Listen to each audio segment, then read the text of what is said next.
Hello students, welcome to Vista's Learning. This is Shruti. We Vista's Learning provide you the quality education for all. We are in 11th standard chemistry. As we have already started, we are in S block elements. Right.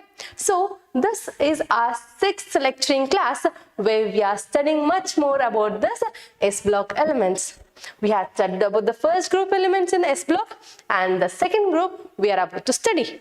Right, and in that we have just started with the characteristics of second chapter last session, second group last session. Now we'll know much more about calcium and its compounds. So here are some important compounds of calcium we'll study. Do you remember any of the calcium compounds? We have the building, right? For the building we'll do the ceilings. For the ceilings, we use POP. What is that POP? Plaster of Paris, which is made up of calcium. I'll be riding a bike and I fall down. Unfortunately, what happens? I got a scratch or breakage of my bone. What do? I go to the hospital and they wrap with a white color wrapper, right? That becomes later thickened. What is that? That is also the compound which is made up of calcium. Right, all these are very much important compounds which we use in our routine life. So we'll just understand little more about them and its chemistry. So here, important compounds of calcium are calcium oxide, calcium hydroxide, calcium sulfate, calcium carbonate, and also we have cement. What is the composition of cement? We'll just study. All these are very much industrial importance. They all have the industrial importance. Calcium oxide, which we call it as quicklime. CaO, calcium monoxide also you can call. So if you see this is calcium and this is oxygen, which is bound with two bonds, right? They are having the connection with two electrons. Two electrons calcium will give to the oxygen such that they have the two ionic bond. Got it? So we have quicklime, which is called as calcium oxide. Whenever we speak about the compounds, first we need to know about their preparation, and then their physical and chemical properties, and lastly uses. Similarly, we are going ahead with some of the compounds of calcium with their preparation, physical and chemical properties, and finally their uses. So here calcium oxide, how to prepare it? So commercially we have this where calcium carbonate is present. We have the calcium carbonate which is been found in the earth crust, right? We call it as limestone. Students, you have to remember what is quicklime, what is limestone. Don't get confused. Quicklime is calcium oxide, limestone is calcium carbonate. So this is what we heat and we get calcium oxide and carbon dioxide will be given out or liberated out. So what happens here is that decomposition reaction takes place. Calcium carbonate can easily be decomposed. Last session we have studied about this, right? Alkaline earth metals and their oxides, carbonates will decompose to give their monoxide and carbon dioxide. Do you remember that? Yes. So likewise we have calcium carbonate. On heating we get back calcium oxide and carbon dioxide, and you can see the backward arrow mark that represents this reaction is forward as well as reversible reaction. If you just take out the heat and if you combine calcium and carbon dioxide, they will get back with the calcium carbonate. So this is our calcium oxide which you can see here, which has been present. Next we have carbon dioxide and calcium oxide. So how to remove this calcium oxide from the carbon dioxide? So we need to separate it, right? Or else we'll get back the same calcium carbonate. If this carbon dioxide is not removed, this calcium oxide will again react back with carbon dioxide and get you the calcium carbonate, isn't it? So what we need to do, we need to remove that carbon dioxide. So if we are not removing, then the completion of reaction will not take place. Why? Because it reacts back to get back calcium carbonate.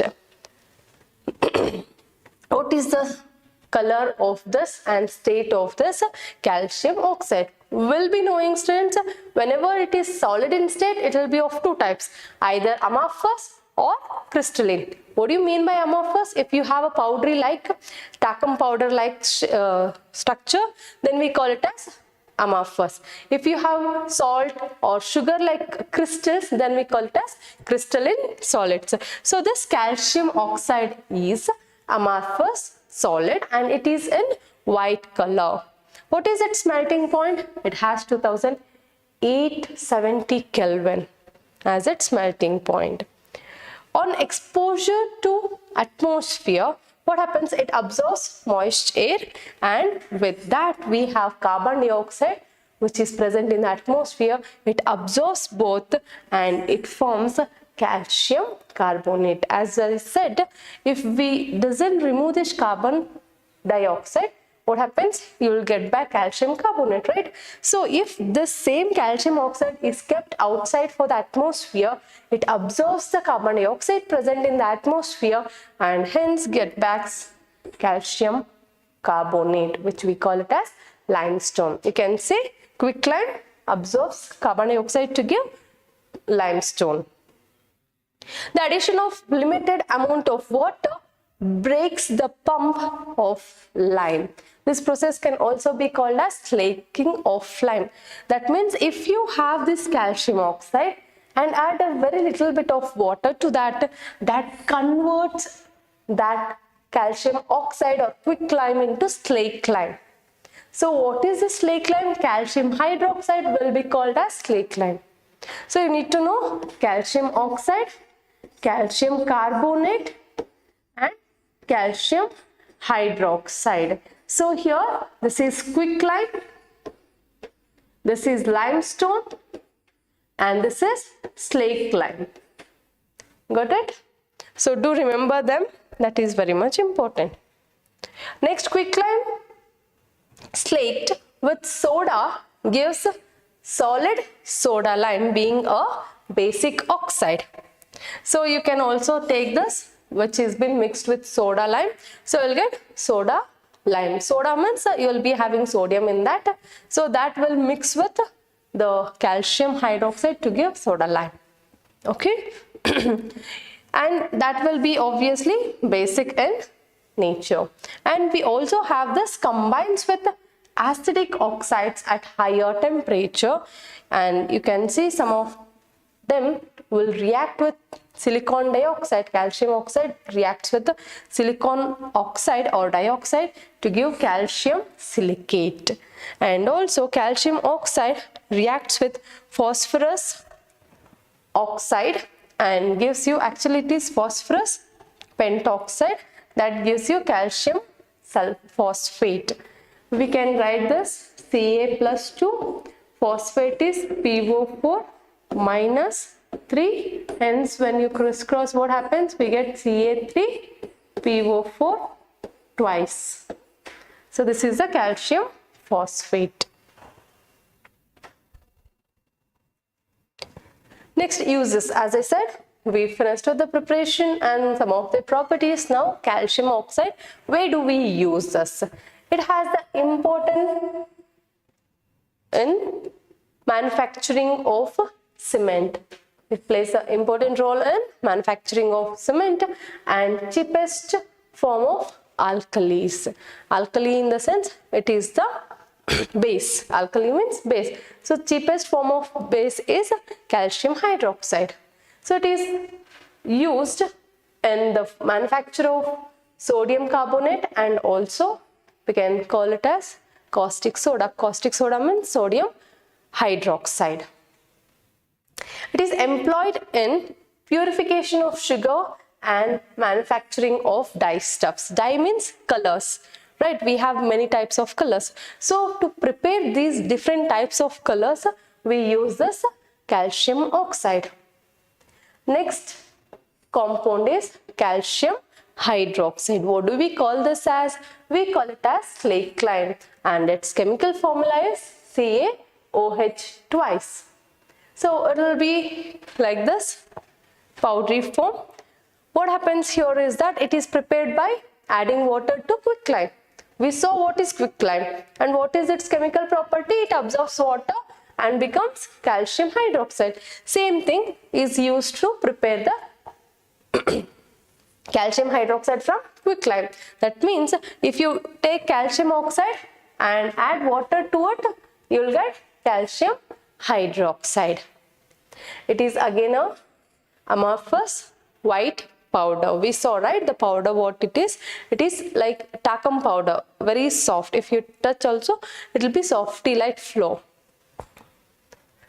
So it is sparingly soluble in water. This is important because it is not completely soluble in water. It is partially soluble. So this is the unique nature of calcium hydroxide. And the aqueous solution is known as lime water. This aqueous solution means if you take this calcium hydroxide, mix it with water and you get a solution, right? That solution will be called as lime water.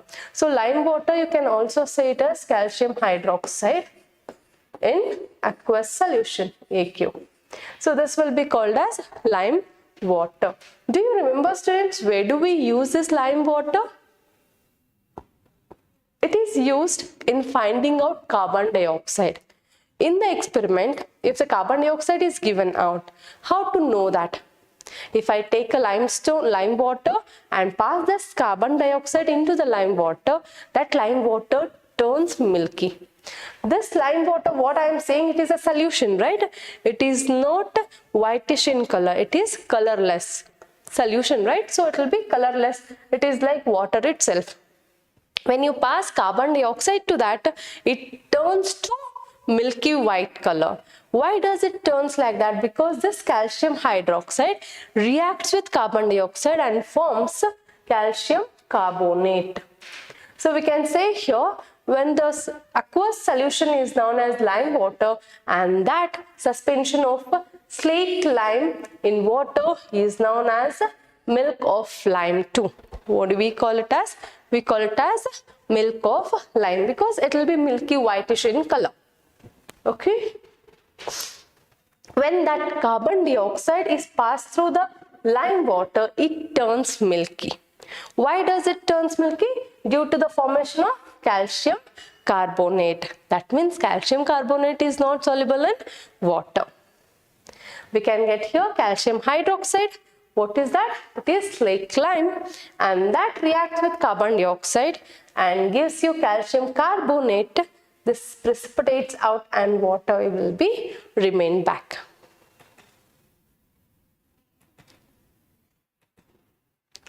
On passing excess of carbon dioxide, the precipitate dissolves in form of calcium hydrogen carbonate. That means already calcium carbonate is formed.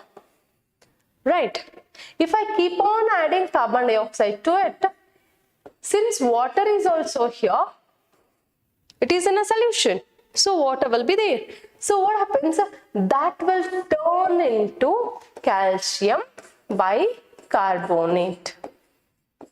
So we can say that the given precipitate will get dissolved when excess carbon dioxide is added to the lime or lime water. So what happens? We get calcium bicarbonate which is being formed. We can see calcium carbonate with carbon dioxide, excess carbon dioxide and water, we get back calcium hydrogen carbonate, or we can call it as calcium bicarbonate. Milk of lime reacts with chlorine to form hypochlorite, and we can get it as a constituent of bleaching powder. We know bleaching powder, right? We use it for cleaning. So here we have this chlorine which has been reacting with milk of lime to get hypochlorite.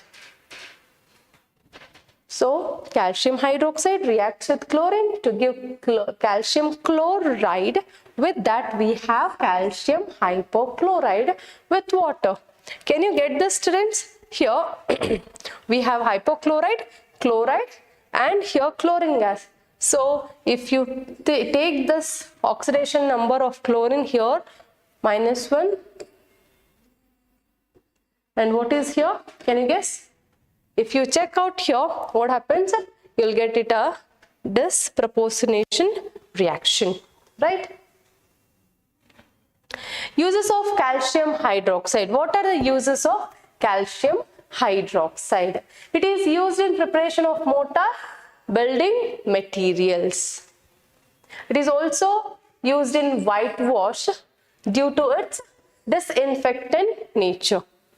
As we said, it is also used in bleaching. It is used in making glass. Do you remember that? Glass will be prepared with this calcium hydroxide. We have tanning in industries where we use the tanning industries, and also preparation of bleaching powder, as I said, and purification of sugar. Sugar will be in brown color, that will be bleached. So there we can use this calcium hydroxide. Next compound is calcium carbonate. So calcium carbonate occurs in nature. From that itself we decomposed it to get calcium oxide, right? So we can easily find this calcium carbonate in nature in several forms like limestone, chalk powder or chalk piece what we use, that is also made up of calcium carbonate. The Taj Mahal, you know, right? It is made up of marble. So that marble is nothing but calcium carbonate. Got it? So it can be prepared by passing carbon dioxide through slaked lime. This is the previous one which we studied. So slaked lime you have, if you pass carbon dioxide, it will convert into calcium carbonate. So by addition of sodium carbonate to calcium chloride also you can form it. So we have calcium hydroxide reacting with carbon dioxide will give calcium carbonate with water. And when it is been calcium chloride is reacted with sodium carbonate, they exchange their anions. So calcium will get calcium carbonate, sodium will get chloride. So we get calcium carbonate with sodium chloride. So excess of carbon dioxide should be avoided since it leads to the formation of what? Calcium bicarbonate. So this calcium bicarbonate, it is not our important compound to prepare now, right? What we want now to synthesis calcium carbonate, that is our important motto. So what we need to do? We need to supply this carbon dioxide in the limited form. How much it requires only to convert into calcium carbonate, not in excess. If we provide in excess, what happens? This calcium carbonate will convert into calcium bicarbonate, which we are not in need of it, right? We are synthesizing calcium carbonate. So we should give limited supply of carbon dioxide. It is a white fluffy powder. It is insoluble in water. We know that. That's why it precipitates out. And when heated to 1200 Kelvin, it decomposes to evolve carbon dioxide. Calcium carbonate, on heating, we get calcium oxide plus carbon dioxide. It reacts with acids. Yes, when it reacts with acid also, it liberates carbon dioxide. When it is reacting with HCl, what happens? We get the chlorine of that or the salts of that acid with calcium salt of that acid. So calcium chloride plus water plus carbon dioxide will be liberated out. So calcium carbonate, when addition with the acid, what happens? It forms calcium chloride, water and carbon dioxide. So carbon dioxide will be liberated out even on reaction with dilute acids. If you take sulfuric acid, it forms calcium sulfate, water and carbon dioxide will be evolved out. Next, uses of calcium carbonate. Where do we use it? As we see, it is nothing but the marble, right? This marble will be used as a material for building the substances and in manufacturing of quicklime. Yes, obviously, yes. Calcium carbonate along with magnesium carbonate is used as flux. This will be using in metallurgy. It will be used as flux in extraction of metals such as iron. Especially if we see this, as we know it precipitates out, that will be used in high quality paper also. For manufacturing of high quality paper, this calcium carbonate will be utilized there.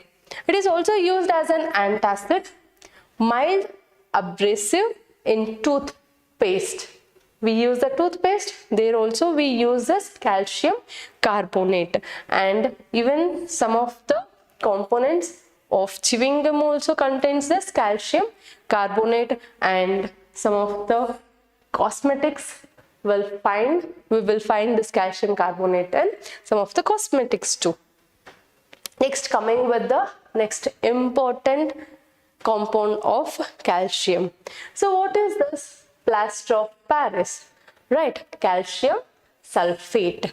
That will be having the formula as calcium sulfate hemihydrated. Hemi means half. If I take this sphere, if I cut here, what we say? This is first hemisphere, this is second hemisphere. Hemi means half. Sphere, half the sphere. Likewise, hemi means half. As it refers half, we have here calcium sulfate dot half H2O. So since we have the hydrated salts, this is also a hydrated salt, but here we have half water molecule accumulated with this. So we call it as calcium sulfate hemihydrated. It is a hemihydrated of hydrate of calcium sulfate, and it is obtained when gypsum. What is gypsum? It is also calcium sulfate, but here it is dihydrated.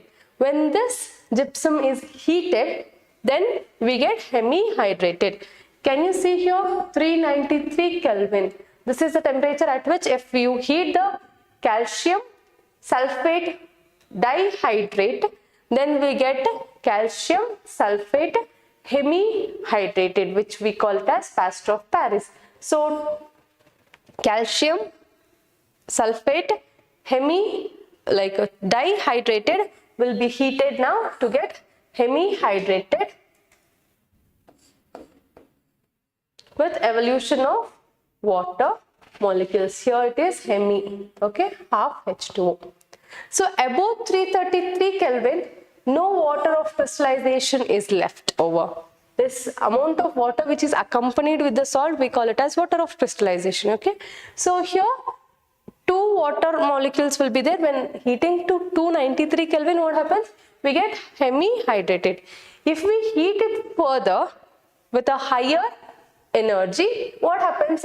Will left over with zero hydrated, and we call that as calcium sulfate alone without water molecule as anhydrated or anhydrous calcium sulfate.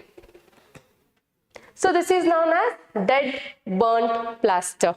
What do we call it as? Dead burnt plaster.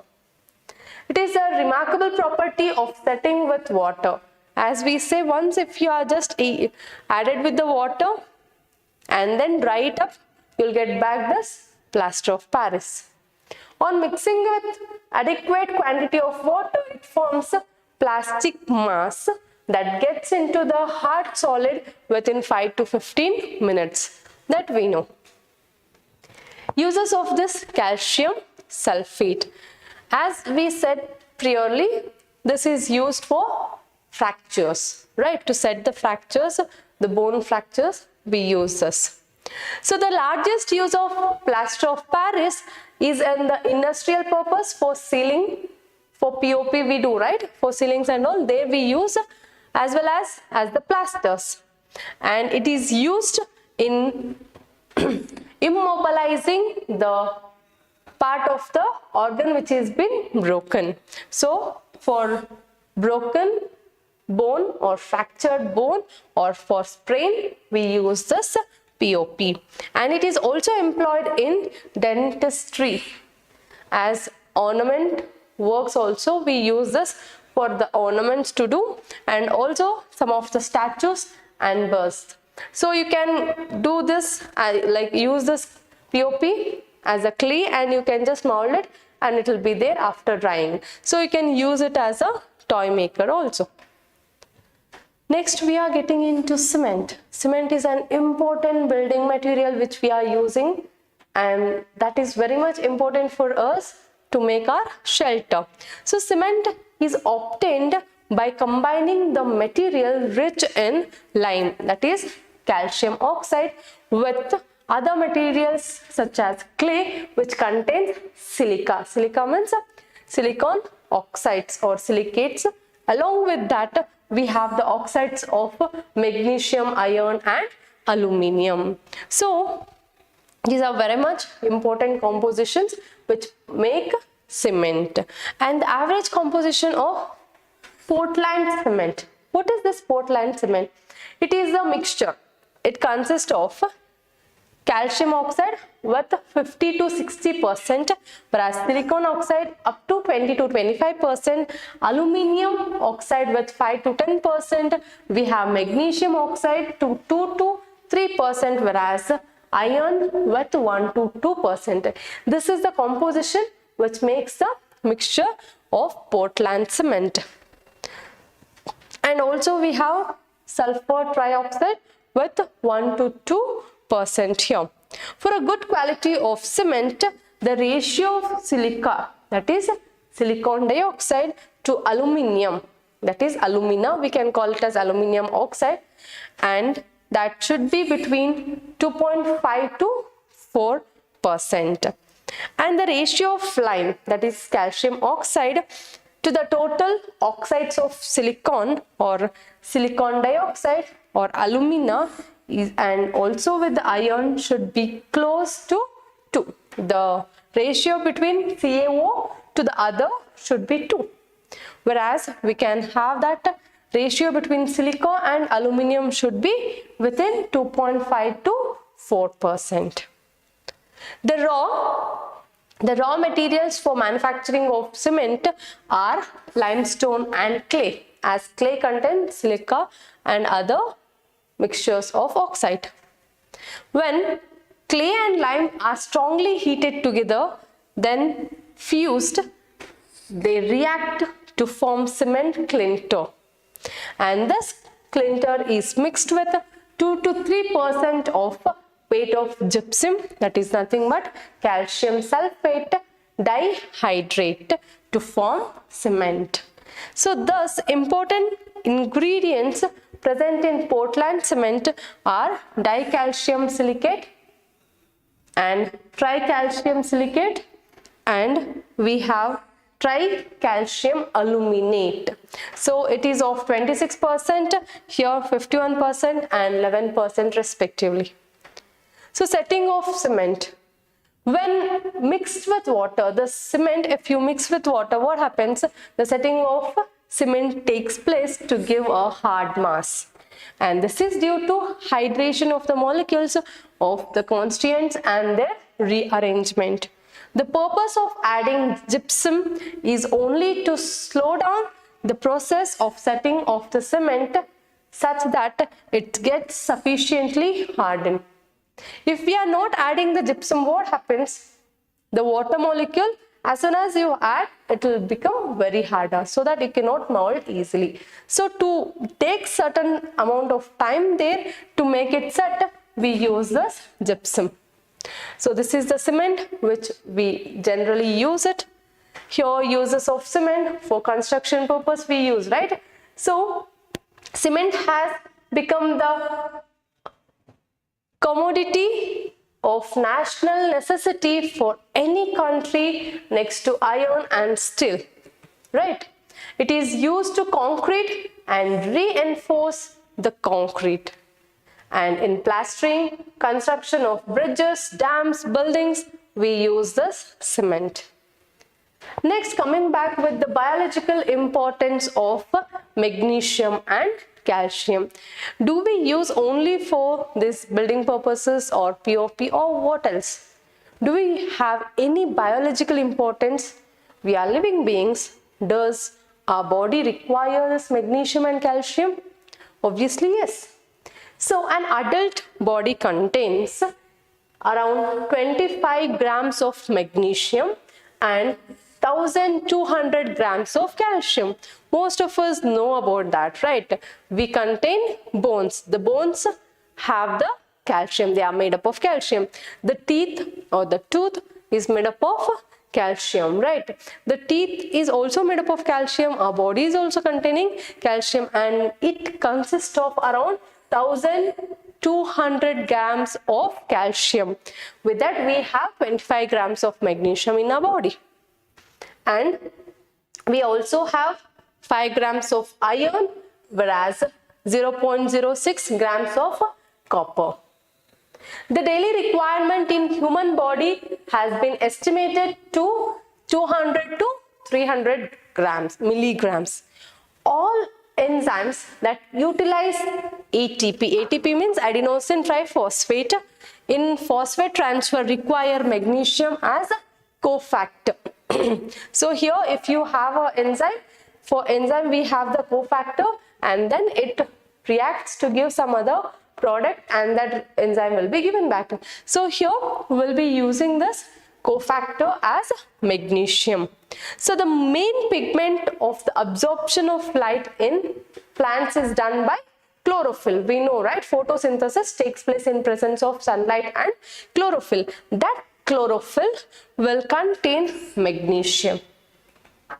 And we have 99% of the body calcium is present in bones and teeth. Now, these also play important roles in neuromuscular functions. Neuro means nerve, muscular means muscles. To have that function of nerve and the muscles, we call it as neuromuscular function. There also we use this magnesium and calcium. Interneuronal transmission means if we are sending the signals from one nerve to another nerve, we call it as neuron. One single nerve is called as a neuron. So interneuron means if I have a neuron, to send the signals from here, this is single cell, we call it as neuron, right? Is again like this. So this is a nucleus. So what happens here, from other neuron, you'll get the signals inside, and this will be passed to again other various nerves. So this is how it takes place. So inter means two, in between two. So from one nerve to another nerve, while it has been sending. So this is one nerve, this is another nerve. So from one nerve to another nerve, the signals will be passing. So there, the ions will be passing from one nerve to another nerve like this. So those ions will contain magnesium ions. Got it? There we have this importance to transfer our signals. And even in cell membrane integrity and blood coagulation also, they play an important role. Calcium concentration in plasma is regulated at 100 milligrams per liter. It is maintained by two hormones, that is calcitonin and parathyroid. These are the hormones which is been balancing this calcium concentration. Do you know that bone is not inert? Inert means it will not react with, right? That is what we say, inert gases. They will not react with, they will not combine with, they will not dissolve. Right? That is what we thought bone is inert. But they are saying bone is not an inert. That is an unchanging substance. Right? But it continuously being dissolves and redeposits. The bone gets dissolved and redeposits. And to how much extent it will take is that 400 milligrams per day in a man, that will dissolve and again redeposit. So you need to know about this. It is not inert, but it dissolves and again redeposits. All calcium passes through the plasma. Whatever it is been dissolving can easily pass through the plasma. Hope you understand this, students. Do you have any doubts here? So by this we finishes our session today. This is Vista's Learning. We always provide you the quality education for all. As you have any of the doubts, students, you can get back to us. We are always here. If you have missed any of the videos, you can browse into our web application www.v-learning.in. Thanks for watching Vista's Learning.